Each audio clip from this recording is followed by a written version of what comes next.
बीड जिल्ह्यातील मांजरसुंबा परिसरातून एक अत्यंत धक्कादायक आणि मन सुन्न करणारी घटना समोर आली आहे. प्रेमसंबंधांच्या वादातून 23 वर्षीय तरुणाचा मृत्यू झाल्यानं संपूर्ण परिसरात हळहळ व्यक्त होत आहे. मृत तरुणाचं नाव ज्ञानेश्वर तुकाराम कोकाटे असं असून तो केवळ 23 वर्षांचा होता. आयुष्याची स्वप्न डोळ्यात घेऊन जगणाऱ्या या तरुणाचा असा दुर्दैवी शेवट झाल्यानं अनेक प्रश्न उपस्थित होत आहेत. मिळालेल्या प्राथमिक माहितीनुसार ज्ञानेश्वर याचे नेकनूर जवळील एका गावातील तरुणीसोबत प्रेमसंबंध होते. दोघांमध्ये काही काळापासून संबंध असल्याचं सांगितलं जात आहे. मात्र ही बाब मुलीच्या कुटुंबियांना समजल्यानंतर परिस्थिती पूर्णपणे बदलली. मुलीच्या नातेवाईकांनी संतापाच्या भरात ज्ञानेश्वरला गावात बोलावून घेतल्याचा आरोप आहे. इथेच या प्रकरणाला वेगळं वळण मिळालं. ज्ञानेश्वरवर 4 जणांनी मिळून मारहाण केल्याचं समोर येत आहे. फक्त मारहाणच नाही तर त्याची दुचाकी आणि मोबाईल काढून घेतल्याचाही आरोप करण्यात आला आहे.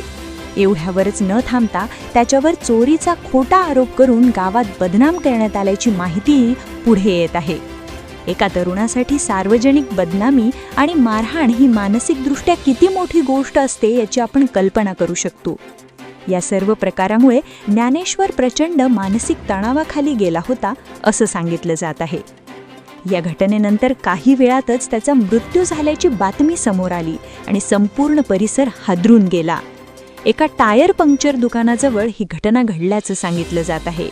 या घटनेनंतर सर्वाधिक हृदय पिळवटून टाकणारी गोष्ट म्हणजे मृताच्या कुटुंबियांनी केलेले आरोप. ज्ञानेश्वरच्या आईने अत्यंत गंभीर आरोप करत म्हटलं आहे की तिच्या मुलाला झाडाला बांधून मारहाण करण्यात आली. तसंच या मारहाणीचे व्हिडिओ देखील काढण्यात आल्याचा धक्कादायक आरोप त्यांनी केला आहे. या सर्व प्रकारामुळे त्यांच्या मुलावर प्रचंड मानसिक दबाव आला होता असेही त्यांनी सांगितलं आहे. आईच्या या आरोपांमुळे प्रकरण अधिकच गंभीर झालं आहे. एका आईने आपल्या मुलासाठी न्यायाची मागणी करत केलेली हाक सध्या सर्वत्र चर्चेत आहे. या प्रकरणी नेकनूर पोलीस ठाण्यात 4 जणांविरोधात गुन्हा दाखल करण्यात आला आहे.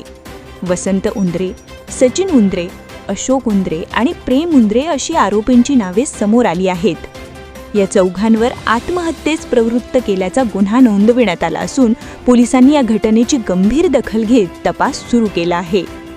सध्या या प्रकरणात नेमकं काय घडलं, कोणाची किती चूक होती आणि खरं कारण काय आहे याचा शोध घेणं अत्यंत महत्त्वाचं ठरणार आहे. दरम्यान या घटनेमुळे समाजातही अनेक प्रश्न उपस्थित होत आहेत. प्रेमसंबंधांवरून वाद होणं ही नवीन गोष्ट नाही, मात्र अशा प्रकारे प्रकरण चिघळणं आणि त्याचा इतका गंभीर शेवट होणं ही चिंतेची बाब आहे. कायद्याच्या चौकटीत राहून प्रश्न सोडवण्याऐवजी हात उचलणं, मारहाण करणं किंवा कोणालाही बदनाम करणं हे कोणत्याही परिस्थितीत योग्य ठरत नाही. अशा घटना समाजासाठी एक इशारा आहेत की कोणत्याही वादाचा मार्ग हिंसा नसून संवाद असायला हवा. पोलीस तपासातून पुढे आणखी धक्कादायक बाबी समोर येण्याची शक्यता आहे. त्यामुळे या प्रकरणाकडे संपूर्ण जिल्ह्याचं लक्ष लागलं आहे. आता सर्वात महत्त्वाचं म्हणजे या प्रकरणात दोषींवर योग्य ती कारवाई होईल का आणि मृत तरुणाच्या कुटुंबियांना न्याय मिळेल का हे पाहणं गरजेचं आहे. तुम्ही पाहत आहात अलर्ट महाराष्ट्र न्यूज. धन्यवाद.